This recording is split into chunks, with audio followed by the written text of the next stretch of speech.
ஆட்சி செய்கிற அந்த ஆட்சியாளனுடைய தாத்தா மரித்து போனார். சில ஆண்டுகளுக்கு முன்பாக. மிகுந்த ஜபத்தோடு இருக்கணும், வேடிக்கை பார்க்க கூடாது, அங்கே இங்கே பார்க்காம பாடாம அப்படிலாம் இருக்கக்கூடாது. வடகொரியாவில் அவங்க இன்னைக்கு ஆட்சி செய்கிற அந்த அந்த ஆட்சியாளருடைய தாத்தா மரித்து போனார். இந்த தாத்தா மரிச்சப்போ, அப்பா மரிச்சதை விட தாத்தா யாரு யாரு, அவங்க நம்ம தாத்தா சேர்த்து போன மாதிரி அவங்க தாத்தா.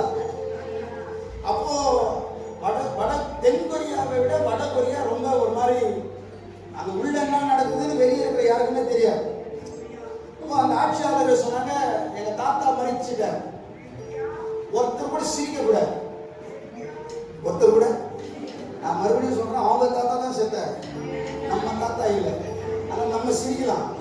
நம்ம கொரியாவில் இல்லை, நம்ம இந்தியாவில் இருக்கணும். இது கூட இல்லையா சொன்னா, தேவ சமூகத்துல தேவ பிரசன்னத்துல மகிழ்ச்சியா இருக்க, விட்டு கொடுத்து நல்லா யாரும் என்ன பண்ணக்கூடாது, யாரும் சிரிக்கவே கூடாது, சிரிக்கவே கூடாது. ஆனா அந்த ஒரு தேவ மனுஷன் தான், அந்த ஒரு தேவ மனுஷன் தான். அந்த தேவ மனுஷனுக்குள்ள ஆவியானவர் அக்கினியா ஊற்றப்படுகிறார். அடர்ந்த சம்பவம் சொல்றேன். நாளைக்கு தான் சொல்லணும்னு நினைச்சேன், இன்னைக்கே உங்களை பார்த்தோன்னு இன்னைக்கே சொல்லணும்னு தோணிச்சு. அந்த ஒரு தேவ மனுஷன் தான், அவனுக்குள்ள ஆண்டவர் அக்கினி அபிஷேகம் ஊற்றப்படுது. சத்தம் என்னன்னா ஒருத்தரும் சிரிக்க கூடாது.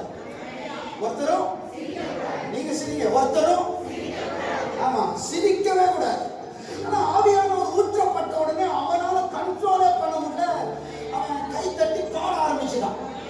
கை தட்டி நம்மள மாதிரி ஆமா கண்ட்ரோல் பண்ண முடியாம அபிஷேகத்துல நிறைஞ்சு பயங்கரமா பாட ஆரம்பிச்சுட்டான். 4 பேர் பார்த்த 4 பேர் போய் போலீஸ்ல போட்டு கொடுத்துட்டாங்க. போட்டு கொடுத்தோடனே போலீஸ் ஸ்டேஷன் கொண்டு போறாங்க. கொண்டு போய் சத்தம், மன்னர் நான் சொல்லிக்கிறாரு, சிரிக்கவே கூடாது. நீ என்ன பண்ணிக்கிற, சத்தம் போட்டு பாடிக்கிற, உன்னை என்ன பண்ணலாம், என்ன பண்ணாங்க. அந்த போலீஸ் ஸ்டேஷன்ல வச்சு ஆமா அவன் நாக்கை இழுத்து ஆணியை வச்சு அடிச்சான். நாக்கை இழுத்து ஒரு கட்டையில வச்சு ஆணி வச்சு, இப்ப நாக்கு 2 போயிடுச்சு. நாக்கு 2 துண்டா போயிடுச்சு. இப்ப அந்த மனுஷனை பார்த்து கேட்கிறாங்க, இனி நீ பாடுவியா? இனி நீ, அந்த மனுஷன் தான் சொன்னா, அந்த மனுஷன் தான், அந்த தேவ மனுஷன் தான் சொன்னா, இது வரைக்கும் ஒரு நாக்குல பாடினேன்.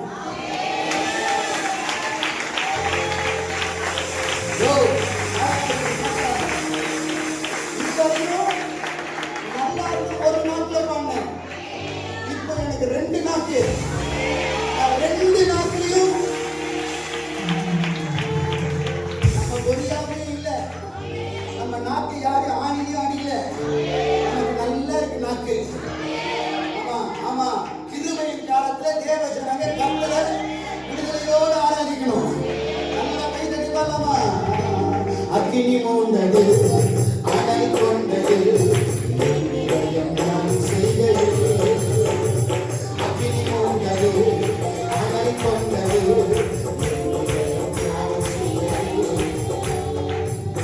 கரெக்டா வரணும். நான் வெள்ளிக்கிழமை 2 மணி நேரம் ஜெபத்தை இந்த பாட்டிலே முடிச்சுட்டு போயிட்டேன். எனக்கு அந்த அபிஷேகத்தில் நான் இங்க நிற்கிறேன்.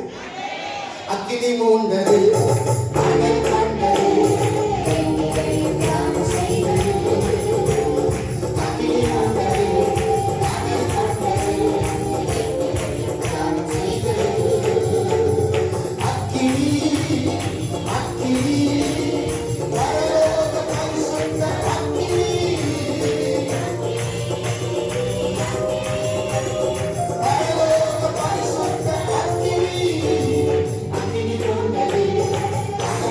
Thank you.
மாய்ந்து செல்லுதே வல்லமை அறியா பரவி பாயுதே சுகமல்ல எனக்குமே மாய்ந்து போகுதே வல்லமை அறியா பரவி போகுதே சுகமல்ல மாய்ந்து போகுதே வல்லமை அறியா பரவி பாயுதே இயேசுயா ரட்சகரே சுகமல்ல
அனல் கொண்டது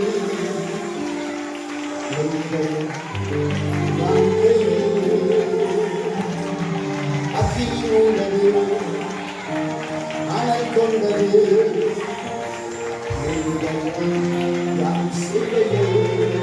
துதிக்கும் கணத்துக்கும் மாத்திரே தூயவரே என்ன துணையாளர் துதிக்கும் மகிமைக்கும் மாத்திரே மகிமையே என்ன மனமானதே ஆராதனை ஆராதனை ஆராதனை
வந்தது யார் செய்தது அக்கினி வந்தது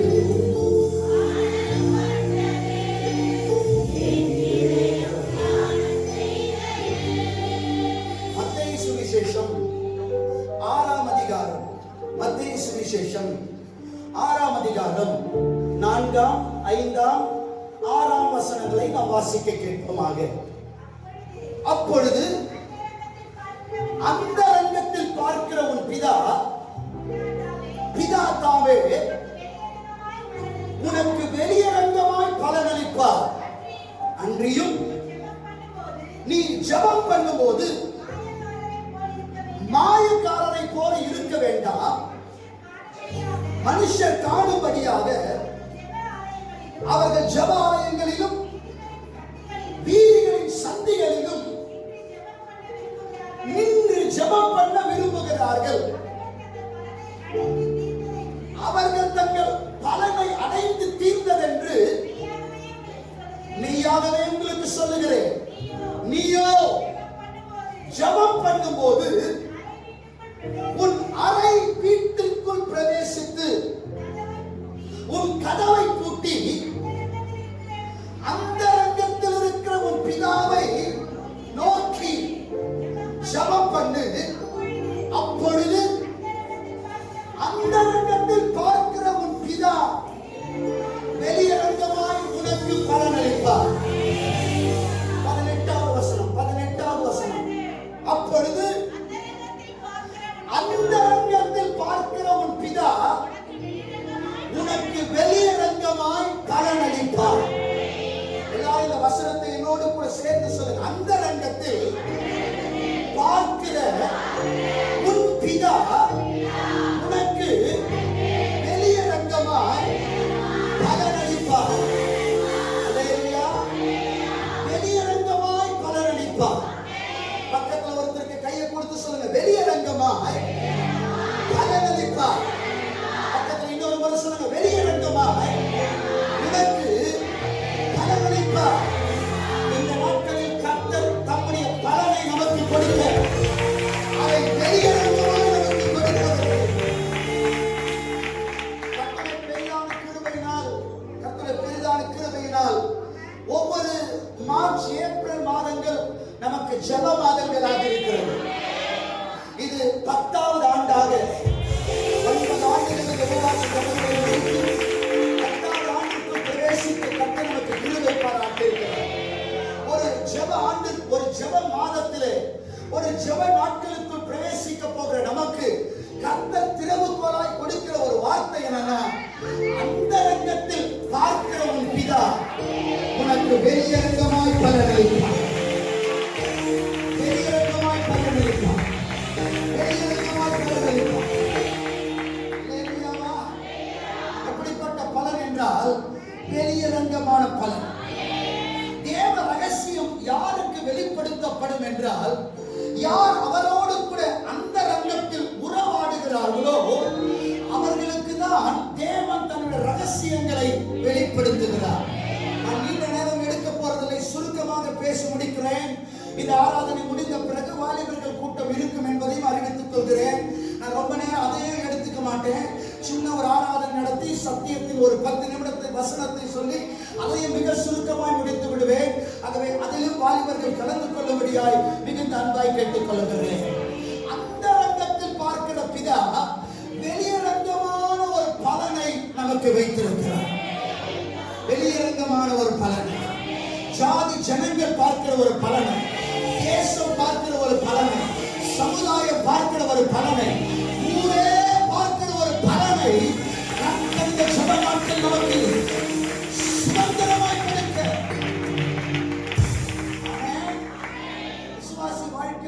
விசுவாசி வாழ்க்கையில எது இருக்க இல்லையோ ஜெபம் இருக்கணும். எல்லாராலையில சொல்லுங்களேன். வாழ்க்கையில பணம் இருக்கோ இல்லையோ, நம்ம வாழ்க்கையில நம்ம மூஞ்சில அழகு இருக்கோ, பேசவே மாட்டீங்க. எது இருக்கோ இல்லையோ விசுவாசி வாழ்க்கையில என்ன இருக்கணும். அதனாலதான் இன்னொரு தெரியல, எங்க அப்பா அம்மா எனக்கு ஜபராஜ்னு பேர் வச்சான். நான் கூட ஒரு காலத்துல ஜெபம் பண்ணா ரொம்ப கஷ்டப்படுவேன். ஆமா, எங்க அப்பா அம்மா ஏன்டா எனக்கு இந்த பேர் வச்சாங்கன்னு கூட யோசிச்சிருக்கிறேன். ஏன்னா நம்மளுக்கு ஜெபம் பண்றதுன்னு அவ்வளோ, ஆமா எனக்கு இல்ல, பொதுவாகவே நிறைய பேருக்கு. ஆனா சத்தியத்தை படிக்க படிக்க, சத்தியத்தின் ஆழங்களை தெரிந்து கொள்ள, சத்தியத்தில் தேவ பரிசுத்தவான்கள் அவை நடத்த எது இருக்க இல்லையா ஜபம் இருக்கணும்ன்றதை நம்ம கற்றுக்கணும். அதனால சபைக்கு இன்னைக்கு காலையில சொல்றேன், நீங்க இந்த காலத்துல எதை சார்ந்து கொள்ளுகிறீர்களோ சார்ந்து கொள்ளவில்லையோ, உங்க வாழ்க்கையில எது இருக்கோ இல்லையோ, உங்க வாழ்க்கையில ஒண்ணு இருக்கட்டும், ஜபம். ஜபம் ஜபம் ஜபம் நம்முடைய வாழ்க்கையில ஜெயத்தை உண்டாகும். அந்த ஜபங்களில பல ஜபங்கள் உண்டு. மன்றாட்டு ஜபம், உபவாச ஜபம், காத்திருப்பு ஜபம், முழங்கால் ஜபம், அப்படி நிறைய ஜபங்கள் இருக்கிறது. ஆனால் மத்தேயு 6ஆம் அதிகாரத்தில் ஒரு ஜபம் இருக்கிறது. அது அந்தரங்க ஜபம், பர்சனல் பிரேயர். ஹalleluya. உங்களை கை தூக்க சொன்னா எத்தனை பேருக்கு இந்த அனுபவம் இருக்கு? அந்தரங்கத்துல ஜெபிக்கிற, தனியா ஜெபிக்கிற, ஒரு நாளைக்கு ஒரு அரை மணி நேரம் 1 மணி நேரம் தனியா ஜெபிக்கிற அனுபவம் உங்களுக்கு இருக்கா? கை தூக்குங்கன்னா எத்தனை பேர் தூக்குவீங்கன்னு எனக்கு தெரியல. ஜெபமணியாக்கு நல்லா தலையாட்டாங்க இருக்குப்பா எனக்கு. அப்படி எல்லாருக்கும் இருந்துச்சுன்னா சந்தோஷம். ஆமென் சொல்லுங்க. அலிப தம்பிமார்கள் ஆமென் சொல்லுங்க. இந்த வாழ்க்கையில எல்லாம் இருக்கணும். எல்லாத்தையும் விட ஜபம் உங்க வாழ்க்கையில் இருக்கும். அதுவும் குறிப்பா என்ன ஜப வாழ்க்கை இருக்கணும்னா, தனியா ஜெபிக்கிற ஒரு ஜபம், தனியா ஜெபிக்கிற ஒரு ஜப வாழ்க்கை. எப்படி உங்களுக்கு நேரம் அடாப்ட் ஆகுதோ அதற்கு ஏற்ற வண்ணமாக ஒரு நாளைக்கு ஏதாவது ஒரு மணி நேரத்தில் தனியா ஜெபிக்கிற ஒரு ஜபம். வசனம் சொல்கிறது, அந்தரங்கத்தில் பார்க்கிறவன் பிதா. யார் அவரோடு தனியே உறவாடுகிறார்களோ, யார் அவரோடு தனியே ஜெபிக்கிறார்களோ, யார் அவரோடு கூட தனியே நேரத்தை செலவிடுகிறார்களோ, யார் தனியே அவரோடு கூட நேரம் எடுத்து அவரோடு கூட பழகுகிறார்களோ, அவர்களுக்கு வெளியரங்கமாய் பலன் அளிக்கிறார். வெளியரங்கமாய் தெரிஞ்சுக்கங்க, வெளியரங்கமான ஒரு பலனை இந்த நாட்கள் நாம் பார்க்க வேண்டுமானால் அதற்கு ஜெபம் முக்கியம். என்ன ஜெபம் முக்கியம்னா, தனி ஜெபம். வீடுகளில் இருக்கும்போது, நம்ம தனியா இருக்கும்போது தனித்திருந்து ஜெபிக்கிற அந்த ஜெப வாழ்க்கை நமக்குள்ளே இருக்குமானால் அதற்கு வெளியரங்கமான பலன். தேவ ரகசியம் என்று ஒன்று இருக்கிறது. தேவ ரகசியம் யாருக்கு வெளிப்படுத்தப்படுகிறது என்றால், யார் அவரோடு கூட தனியே, யார் அவரோடு கூட அந்த ரங்கத்தில் நேரத்தை அதிகமாக செலவிடுகிறார்களோ அவர்களுக்கு தேவன் தங்கள் ரகசியங்களை, தங்கள் மறைப்பொருள்களை, தங்கள் வெளிப்பாடுகளை வெளிப்படுத்துவதற்கு வல்லமையுள்ளவராக. பரலோக ரகசியம் உங்களுக்கு வெளிப்பட வேண்டுமானால், தேவ ரகசியம் உங்களுக்கு வெளிப்பட வேண்டுமானால், தேவன் மறைப்பொருளை கர்த்தர் உங்களுக்கு வெளிப்படுத்த வேண்டுமானால், ஆமென் சொல்லுங்க, நீங்கள் செபிக்கிறவர்களா? அதுவும் அந்தரங்கத்தில் செபிக்கும் பொழுது வெளியரங்கமான ஒரு பலன். யாத்திராகமம் புஸ்தகம் 33ஆம் அதிகாரத்தில் நீங்கள் குறித்து வைத்துக் கொள்ளுங்கள். யாத்திராகமம் புஸ்தகம் 33ஆம் அதிகாரத்தில் மோசே ஆண்டவரை நோக்கி, மோசேவுக்கும் ஆண்டவருக்கும் இடையிலே ஒரு பெரிய சம்பாஷணையே அங்கே போகும். அந்த அதிகாரம் முழுவதுமாக, யாத்திராகமம் 33ஆம் அதிகாரம் முழுவதுமாக நீங்க வீட்டில் போய் வாசித்தீங்கன்னா அங்கே அவர்களுக்குள்ளே ஒரு பெரிய கான்வர்சேஷனே போகும். அப்போ ஒரு கட்டத்தில் மோசேவை பார்த்து ஆண்டவர் சொல்லுவார், என்ன சொல்லுவார்னா என்ன பாரு, என்ன சொல்லுவார்னா, நான் இந்த ஜனத்தோடு வர மாட்டேன். இந்த ஜனத்தோடு, ஏன்னா இந்த ஜனங்க வணங்கா கழுத்துள்ளவர்களாக, கடினமான இருதயம் உள்ளவர்களாக, எவ்வளவுதான் சொன்னாலும், எப்படிதான் சொன்னாலும், என்னென்ன சொன்னாலும் இவர்கள் கீழ்ப்படியவே மாட்டாங்க. அதனால நான் இவர்களோடு கூட வரமாட்டேன் என்று சொல்லுகிறார். ஆமென் சொல்லுங்களேன் பார்க்கலாம். யாத்திராகமம் புஸ்தகம் 33ஆம் அதிகாரத்தில் அந்த வசனத்தை வாசிக்கிறோம். அப்பொழுது 7வது வசனம், மோசே கூடாரத்தை பெயர்த்து அதை பாளையத்திற்கு புறம்பே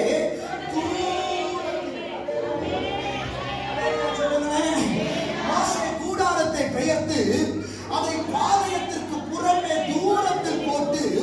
அதற்கு ஆசரிப்பு கூடாரம் என்று அவன் சொல்லுங்க பார்க்கலாம்.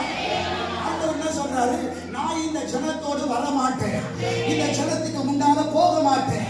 ஏன்னா இந்த ஜனங்க வணங்கா கழுத்துள்ளவர்களாக கடின இருதயம் உள்ளவர்களா இருக்கிறாங்க. அதனால இவர்களோடு வருவதற்கு எனக்கு மனசு இல்லை, இவர்களோடு வர்றதுக்கு எனக்கு. ஆனா ஆனா ஆனா மோசேவுக்கு தேவ மகிமையை பார்க்கணும்னு ஆசை. வாங்க வாங்க, ஏன் கூட வாங்க. இப்படி அப்படி அசைஞ்சுட்டே இருக்காதீங்க.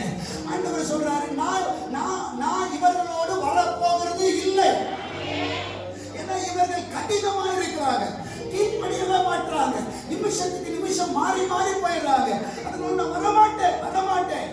உடனே மோசே என்ன சொல்றாருன்னா, நான் உங்க மகிமையை பார்க்கணும் ஆண்டவர், நான் உங்க மகிமையை நீங்க என் கூட பேசணும். அதுதான் என் ஆசை, அதுதான் என் வாஞ்சை, அதுதான் என் விருப்பம். அதனால மோசே உடனே என்ன பண்ணாருன்னா, அந்த மகிமையை பார்க்க முடியாம, அந்த சத்தத்தை கேட்க முடியாம, எது தடையா இருந்தாலும், அது எவ்வளவு பெருசா இருந்தாலும் எனக்கு பிரச்சனையே இல்லைன்னு அங்க போட்டிருந்த கூடாரத்தை பெயர்த்து கொண்டு, எவ்வளவு கஷ்டப்பட்டு போட்டாரோ தெரியல, எத்தனை நாள் போட்டாரோ தெரியல, அந்த கூடாரத்தை கட்ட எத்தனை நாள் ஆச்சோ தெரியல. பைபிள் சொல்லுது, உங்க மகிமையை நான் பார்க்க கூடாதபடி, உங்க சத்தத்தை நான் கேட்க கூடாதபடி தடையாயிருக்க இந்த ஜனத்துக்கு கூட நான் இருக்க மாட்டேன் அப்படின்னு கூடாரத்தை பெயர்த்து கொண்டு அந்த கூடாரத்தை கொண்டு போய் ஒரு வனாந்தரத்தில் போட்டு அதற்கு ஆசரிப்பு கூடாரம் என்று பெயரிட்டு அதற்குள்ளே போய் மோசே ஜெபிக்க ஆரம்பித்தார். அந்த ரங்கத்தில் பார்க்கிற பிதா வெளியரங்கமாய் பலன் கொடுக்கிறார். மோசேயின் வாழ்க்கையில வெளியரங்கமாய் இஸ்ரவேல் சபைக்கான ஒரு வெளியரங்கமான பலனை கொடுத்தார்.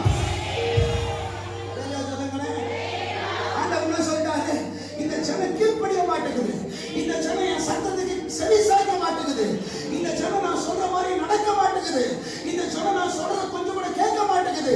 அதனால இந்த ஜனத்தோட வரதுக்கு எனக்கு விருப்பம் இல்லை. எனக்கு ஆனா மோசேக்கு அவட மகிமையை பார்க்கணும்னு ஆசை, அவட சத்தத்தை கேட்கணும்னு ஆசை. ஆனா மோசே சொல்றாரு, உங்க மகிமையை பார்க்க கூடாதபடி, உங்க சத்தத்தை கேட்க கூடாதபடி தடையா இருக்கிற யாரும் எனக்கு வேணாம். உங்க சத்தத்தை கேட்க கூடாதபடி தடையா இருக்கிற அது என் மாமனோ மச்சானோ, அது என் உடன் பிறந்த யாரோ, உங்க சத்தத்தை கேட்க கூட, உங்க மகிமையை பார்க்க கூடாதபடி அப்படி இருக்கிற இடம் எனக்கு. போட்ட கூடாரத்தை கழட்டுறாரு. போட்ட கூடாரத்தை சொல்லவே மாட்டீங்க. போட்ட கூடாரத்தை கலட்டி அதை இன்னொரு பட்டணத்துல போட்டாருன்னு இல்லை, இன்னொரு ஊர்ல போட்டாருன்னு இல்லை, அதை கொண்டு போய் எங்க போடுறாரு? வசந்தையா எங்க போடுறாரு? வனாந்தரத்துல போடுறாரு. சொல்லுங்களேன். அது வரைக்கும் ஊர்ல இருந்தவர், அது வரைக்கும் ஜனத்தோடு இருந்தவர், இப்ப எங்க கொண்டு போய் போறாரு? வனாந்தரத்துல கொண்டு போய் போறாரு. அவருக்கு வனாந்திரம் பெருசு இல்லை, அவருக்கு மகிமையை பார்க்கணும்னு ஆசை. நாலு பேரா கூட இருக்கணும்ன்றது அவருக்கு ஆசை இருந்திருக்கலாம். ஆனா 4 பேர் கூட இருந்து கர்த்தரோட மகிமையை பார்க்காத அந்த 4 பேர் எனக்கு பேசவே மாட்டீங்க. 4 பேர் கூட இருந்து கர்த்தரோட மகிமையை பார்க்காம இருக்கிறத விட 4 பேர் இல்லாத இடத்துல கர்த்தரோட மகிமை இருக்குன்னா அங்கே நான் போவதற்கு நான் என்னை விட்டு கொடுக்க அடுத்த 40 நாட்கள் தேவ மகிமையை பார்க்கிற நாட்கள், தேவ மகிமை உள்ள கண்களுக்கு முன்பாக வெளியரங்கமாய் இறங்கி வருகிறார். கூடாரத்தை பெயர்த்து கொண்டு வனாந்திரத்திற்கு போய் அந்த வனாந்திரத்தில் கூடாரத்தை போட்டு அந்த கூடாரத்திற்கு ஆசரிப்பு கூடாரம் என்று பெயரிட்டு அதற்குள்ளே போய் ஜெபிக்க ஆரம்பிக்கிறார். அதற்குள்ளே போய் அந்த ரங்கத்தில் ஜெபிக்கிறார், அந்த ரங்கத்தில் மறைந்து ஜெபிக்கிறார், யாரும் இல்லாத இடத்துல ஜெபிக்கிறார். யாரும் அவரோடு கூட வராவிட்டாலும், யார் அவரோடு கூட இல்லாவிட்டாலும் அந்த தேவ மனிதன் தனி ஒருவனால் அந்த கூடாரத்தை வனாந்தரத்தில் போட்டு அந்த கூடாரத்திற்கு ஆசரிப்பு கூடாரம் என்று பெயரிட்டு அந்த ஆசரிப்பு கூடாரத்திற்குள்ளே அந்த தேவ மனிதன் ஜெபித்துக் கொண்டிருந்தார். அந்த தேவ மனிதன் திடீரென்று ஒரு நாள் ஒரு சத்தம், வீட்டில் போய் வாசத்தை பாருங்கள், பரலோகத்திலிருந்து ஒரு சத்தம் உண்டானது. மோசே, உனக்கு என்னிடத்தில் ஒரு இடம் உண்டு. மோசே, I have a place unto you. மோசே, உனக்கு என்னிடத்தில் ஒரு இடம். யாருக்கு சத்தம் வெளிப்படும், யாருக்கு மகிமை வெளிப்படும் என்றால் அந்த ரங்கத்தில் ஜெபிக்கிறவர்களுக்கு. இது ஜெபிக்க வேண்டிய காலம், இது உபவாசிக்க வேண்டிய காலம், இது மன்றாட வேண்டிய காலம், இது முழங்காலை முடுக்க வேண்டிய காலம், இது தேவனை நோக்கி ஸ்தோத்திர பலியை ஏறெடுக்க வேண்டிய காலம். ஹல்லேலூயா. ஊரோடு இருந்த மோசே, அவர்தான் வழி நடத்திட்டு வந்தாரு. அடிமைத்தனத்தில் அவர்தான் விடுதலையாக்கி தேவ அபிஷேகத்தோடு புறப்பட பண்ணினாரு. ஆனா அதே மோசே உங்க மகிமையை பார்க்க கூடாதபடி தடையாயிருக்கின்ற ஜனம் எனக்கு வேண்டாம், இடம் எனக்கு வேண்டாம், பத்திரம் எனக்கு வேண்டாம் என்று கூடாரத்தை பெயர்த்து வனாந்தரத்தை போட்டு அதற்கு ஆசரிப்பு கூடாரம் என்று பெயரிட்டு, ஆசரிப்பு கூடாரத்துல போய் தூங்கல, ஆசரிப்பு கூடாரத்துல போய் நம்மள மாதிரி கம்முன்னு உட்காரல. 40 நாள் கூடாரத்தை பெயர்த்து வனாந்தரத்தை போட்டு அந்த கூடாரத்துக்கு இன்னொரு பேர் வைக்கிறாரு, பேர் வச்சாரு. பேர் வச்சுட்டு உள்ள போறாரு. உள்ள போய் தூங்கல. நீங்க ஆமென் சொல்லுங்க, அல்லேலூயா சொல்லுங்களேன். ஒருத்தரை பார்த்துட்டா நமக்குள்ள அது சந்தோஷம். கூடாரத்தை போட்டாரு. கூடாரத்துக்கு ஆசரிப்பு கூடாரன்னு பேரிட்டாரு. பேரிட்டவரு போட்டவரு அந்த கூடாரத்துக்குள்ள போய் என்ன பண்ணல? இல்லையாவா? ஏலி அந்த சேர் போட்டு உட்கார்ந்திருந்தாரு. யார் ஜெபம் பண்ணும்போது? அண்ணா ஜெபம் பண்ணும்போது. அண்ணா ஜெபம் பண்ணும்போது சேர் போட்டு உட்கார்ந்து அந்த அம்மா குடிச்சு வச்ச போல. ஆனா மோசே பாருங்க, கூடாரத்தை போடுறாரு. கூடாரத்துக்கு ஆசிரியர் கூடாரம் பேர் வைக்கிறாரு. போட்டவரு பேர் வச்ச உள்ள போய் ஜெபம் பண்றாரு. சபை சபை சபை சபைக்குள்ளே இருக்க வேண்டியது ஜெபம். சபைக்குள்ளே இருக்கிற தேவ ஜனங்கள் பண்ண வேண்டியது ஜெபம். நான் இதை ரொம்ப ஆணித்தரமா வலியுறுத்துறேன். அதுவும் இந்த ஜெப நாட்கள் இன்னும் எம்பசைஸ் பண்றேன். என்ன பண்ணணும்? சொல்லவே இல்லை. என்ன பண்ணணும்? பிரதர்ஸ் சிஸ்டர்ஸ் சொல்லுங்க, என்ன பண்ணணும்? அல்லேலூயாவா? போட்டாரு, கூடாரத்துக்கு பேரை வச்சாரு, உள்ள போய் ஜெபம் பண்றாரு. அப்படி அந்த ரங்கத்தில் அவரோடு உறவாட அவரோடு நேரத்தை செலவிட ஒரு நாள் மோசேக்கு சத்தம், மோசே, உனக்கு என்னிடத்தில் ஒரு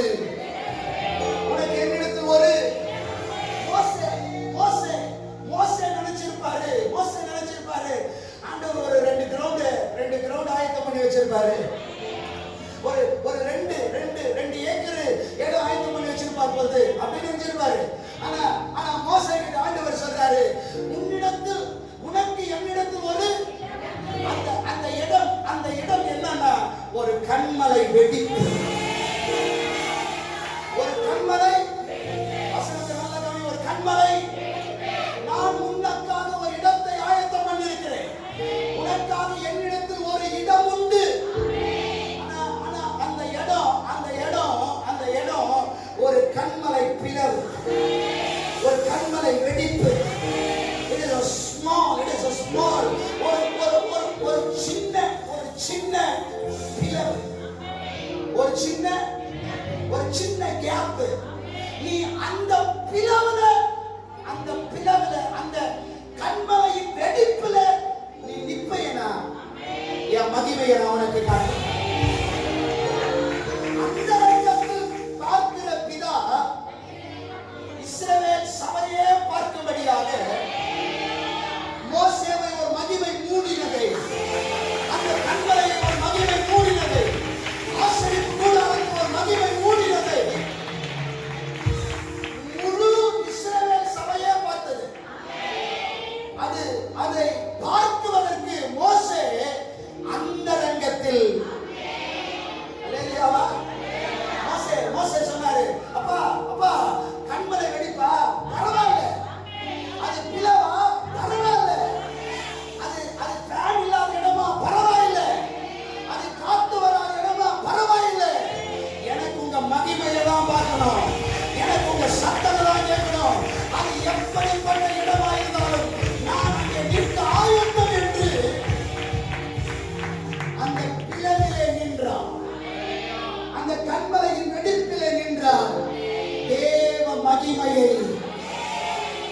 அவருடைய கரை மூடின போது அவருடைய பின்பக்கத்தின் மகிமையை மோசே பார்க்கும்படியா அதை இஸ்ரவேல் சபையே முழுமையாய் பார்க்கத்தக்கதான ஒரு வெளியரங்கமான பலனை சொல்லுங்க, சொல்லுங்க. ஆமென். இந்த கேமராக்கு முன்னால நிக்கிறது ஈஸி. ஆமெனே வரல. நான் இருக்கிற மாதிரி சொல்றவங்க. ஹalleluya. இந்த கேமராக்கு முன்னால நிக்கிறது நான் பேசவே மாட்டேங்க. இந்த கேமராக்கு முன்னால நின்னு மைக்க பிடிச்சி பாடுறது சொல்லணுமா? ஆனா கண்மலையின் வெடிப்பில் நிக்கிறது. இதுக்கு முன்னாடி நிக்கிறதுக்கு ஆண்டவர் நம்மளை அழைக்கல. ஆமென் சொல்லுங்களேன். சொல்ல வர சத்தியம் என்னன்னா, இது நமக்கு முக்கியம் இல்லைங்க. இதுக்கு அதுக்கு இதெல்லாம் செய்ய வேணும்னு நான் சொல்லல. ஆமென் சொல்லுங்க. நான் சும்மா நம்ம ஒரு பாட்டு பாடினேன், ஒரு ஆசை பண்ணேன். எல்லாரும் பாடுறாங்க, நம்மளும் ஒரு பாட்டு பாடணும். நானும் உட்கார்ந்து ஒரு பாட்டு பாடினேன். ஆமென் சொல்லுங்களேன். ஆமா, கிரைஸ்தவ வந்தாலும் பார்த்தீங்க, ரெடி பாட்டை 300 பேர் பார்த்துக்கிறாங்க.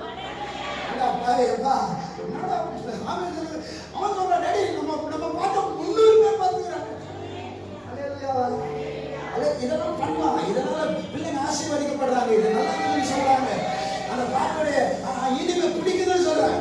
இதெல்லாம் நம்ம பண்ணலாம், பண்ணக்கூடாதுன்னு சொல்லலாங்க. ஆனா இதற்கு முன்பாக நிற்கிறதை காட்டிலும் மோசே ஆண்டவர் சொல்றாரு, மோசே உனக்கு என்னிடத்தில் ஒரு, அது நீ நினைக்கிற மாதிரி இடம் இல்லை, அது கண்மலை வெடிப்பு. அது கண்மலை வெடிப்பு. கேமராக்கு முன்னால நிக்கிறது ஈஸி, போட்டோக்கு போஸ்ட் கொடுக்கிறது ஈஸி, ஆன்லைனுக்கு பிரசங்கம் பண்றது ஈஸி. ஆனா யாரும் இல்லாத நேரத்தில் சபைக்குள்ளே வந்து 40 நாட்கள் உபவாசம் எடுத்து கண்ணீரோடு முழங்கால் செவிப்பது கடினம். கேமராக்கு பாட நம்ம, கேமராக்கு பிரசங்கம் பண்ற நம்ம, அதை காட்டிலும் அந்த ரங்கத்திலே தேவ சமூகத்தில் செவிப்பதற்கு நாம் நம்மை விட்டு கொடுப்பதையானால் பெரிய ரங்கமான பலனை கட்டுவதற்கு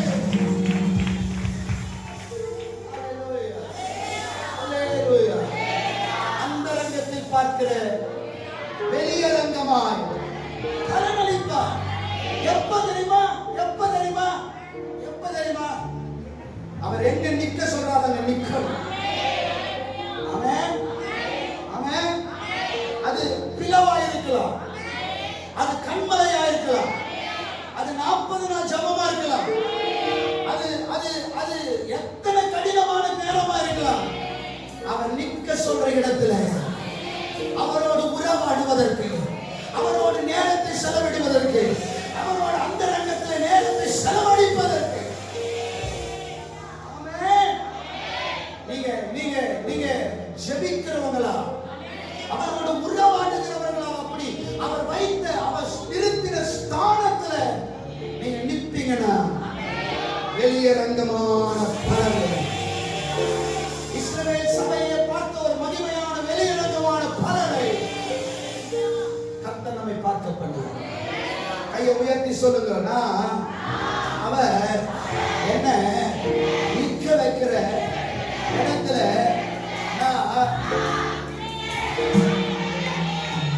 எல்லாரும் சொன்னீங்களா? இன்னும் ஒரு மாதிரி கையை உயர்த்தி சொன்னா, அவரு என்ன எங்க நிற்க சொல்றாரோ அங்க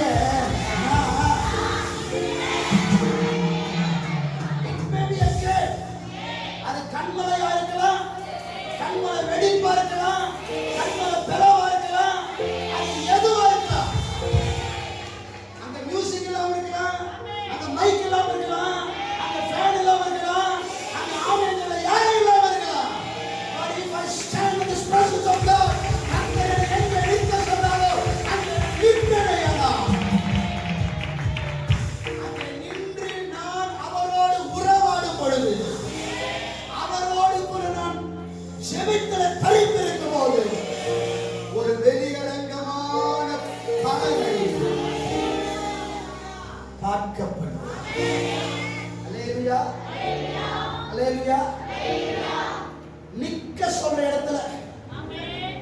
ஜெபத்துல நிற்கும். ஒருவரும் இந்த ஜெப நாட்களை சாதாரணமா எடுத்துக்கொள்ளார். வெளியரங்கமான பலனை காண போகிற காலம். Don't take it easy. யாரோ 10 பேர் போறாங்க, யாரோ 20 பேர் போறாங்க அப்படின்னு இல்லாதபடி ஒவ்வொருவரும் இந்த ஜெபங்களுக்கு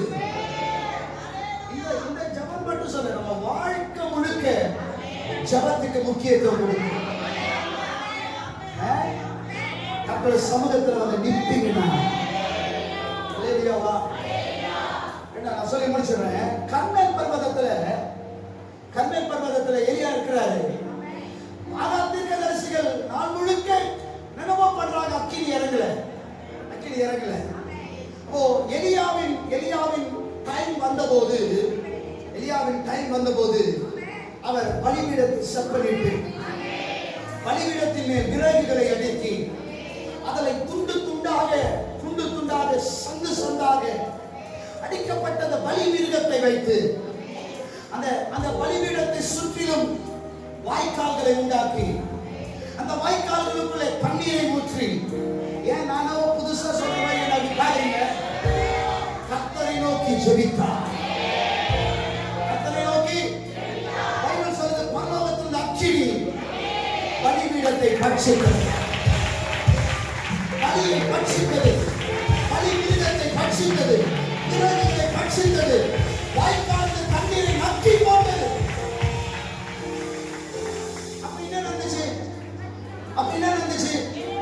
அங்கிருந்த ஜனங்கள் எல்லாரும் சொன்னாங்க, கர்த்தரே தெய்வம், கர்த்தரே.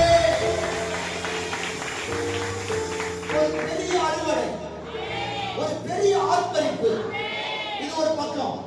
இது நடந்து முடிஞ்ச கொஞ்ச நேரத்துல கர்மேல் பர்வதத்திலிருந்து எலியா கீழே இறங்குறாரு. கீழே இறங்கினா அங்க ஒரு ஆறு இருக்கு. அந்த ஆற்றுக்கு பேர் கீசோன் ஆறு. பைபிள் சொல்றது கீசோன் ஆற்றிலே இப்படி நீங்க பண்ணது எவ்வளவு நல்லா தெரியுமா? சொல்லுவா. இதுதான் பிரசங்கியார்கள் விரும்புது. அந்த கர்மேல் பர்வதத்துக்கு கீழே அந்த கீசோன் ஆற்றில 850 பாகால் தீர்க்கதரிசிகள் ஊழியர்களையும் அவன் தன் கையால் வெட்டி போட்டான். கர்மேல் பர்வதத்தின் மேலே ஒரு அறுவடை. கர்மேல் பர்வதத்தின் மேல் ஒரு யார் மூலமா? கர்மேல் பர்வதத்தின் கீழே இருந்த கீசோன் ஆற்றிலே எலியாவின் கையின் மூலமாய் சத்துருக்கள் கொல்லப்படுகிறார். இது ரெண்டும் நடந்து முடிஞ்சதுக்கு அப்புறம் எலியா ஆகாபை பார்த்து சொல்வாரு, நீ போய் போஜனம் பானம் பண்ணும், பெருமழையின் இரைச்சலின் சத்தம் என் காது. அந்தரங்கத்தில் பார்க்கிற பிதா வெளியரங்கமாய் பலனை அளிக்கிறார். நீ போய் சாப்பிடு, பெருமழையின் இரைச்சலின் சத்தம் அப்படின்னு சொல்லிட்டு இப்போ எலியா கர்மேல் பர்வதத்தின் சிகரத்தின் மேல் ஏறுகிறார். கர்மேல் பர்வதத்தின் ஏறினவரு அங்க ஏறி ஒரு நல்ல வசந்தைய வாங்கி கொடுத்த சேர் மாதிரி ஒரு சேரை போட்டு காது மேல காலை போட்டு ரைட் ராயலா ஆண்டவரை பார்த்து, ஆண்டவரே, கர்மேல் பர்வதத்துல அக்கினியை இறக்கி கர்த்தரே தெய்வம் என்று ஒரு ஆர்ப்பரிப்பின் எழுப்புதலை உண்டாக்கின எலியா வந்திருக்கிறேன்னு சொல்லல. கவனிங்க. இல்ல கீசோன் ஆற்றிலே 850 பாகால் தீர்க்கதரிசிகள் ஊழியக்காரர்களையும் வெட்டி போட்டுட்டு வந்திருக்கிற ஒரு பெரிய சத்துருக்களின் நிர்மூலத்தை சங்காரத்தை உண்டாக்கின ஒரு பலவான் வந்திருக்கிறேன்னு சொல்லல. ஒரு சக்சஸ்ஃபுல்லான ஊழியத்தை முடித்துவிட்டு கர்த்தர் தன் கையில் கொடுத்த ஒரு தரிசன ஊழியத்தை எலியா 2 தருணத்தில் செய்து முடித்து அந்த கர்மேல் சிகரத்தின் மேல் ஏறி வசனம் படிக்க டைம்ல தன் முகம் தன் முழங்காலில் படிய, தன் முகம் பூமியிலே படிந்து குனிந்து தேவனை நோக்கி ஜெபித்தார். அந்த ரங்கத்தில் பார்க்கிற பிதா வெளியரங்கமான ஒரு பலனை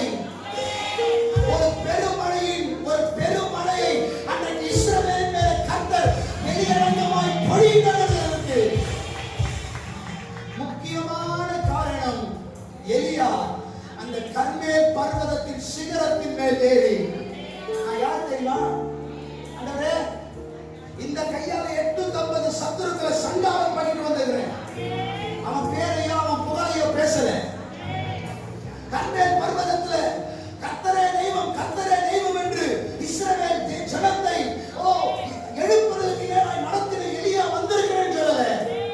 அவன் சிம்பிளா தன்னை தாழ்த்தி அந்த கர்மேல் சிகரத்தின் மேலே தேவனோடு கூட உறவாட, தேவனோடு ஜெபிக்க ஆரம்பித்தான். 3:30 வரும் பெய்யாத ஒரு பகிரங்கமான ஒரு பெருமழையை கர்த்தர் இஸ்ரவேலுக்கு அந்தரங்கத்தில் பார்க்கிற பிதா வெளியரங்கமாய் பலனளிக்கணும்னா நான் அவர்களோடு கூட நேரத்தை ஆமென் சொல்லுங்க. வெளியரங்கமான பலனை நாம் பார்க்கணும்னா அந்தரங்கத்தில் சொல்லுங்க. அந்த வார்த்தை ஜெபிக்கணும். இன்னொரு வாட்டி சொல்லுங்க. அதற்கு தான் சபை திறந்திருக்கிறது. அதற்கு தான் சபை இந்த ஜெப நாட்களை திறந்திருக்கிறது. ஹalleluya. ஒருவேளை வசதிகள் வாய்ப்புகள் எல்லாம் இருக்கலாம். ஆனால் கண்மலையின் வெடிப்பிலே பிளவிலே மோசேவை போல நீங்க இந்த ஜெப நாட்களை நிற்பீங்கன்னா வெளியரங்கமான பலனை நம்பர் 2 எலியாவை போல இப்படி பண்ண வந்திருக்கிற அப்படி பண்ண வந்திருக்கிற எலியா சொல்லல. தன் முழங்கால்களை பட அந்த சிகரத்தின் மேலே தன்னை காட்டி தேவ சமூகத்தில் ஜெபித்த பொழுது ஒரு பெரும் மழையை கர்த்தர் பெய்தார். நில்லுங்க, ஜெபத்துல நில்லுங்க. இரண்டாவது ஜெபத்துல உங்களை தாழ்த்துங்க. தாழ்த்தும் பொழுது, நிற்கும் பொழுது ஒரு வெளியரங்கமான பலனை எடுத்துக்கொள்ளலாமா? அக்கினி மூண்டது, அனல் கொண்டது, என் இதயம் தியானம் செய்கையில்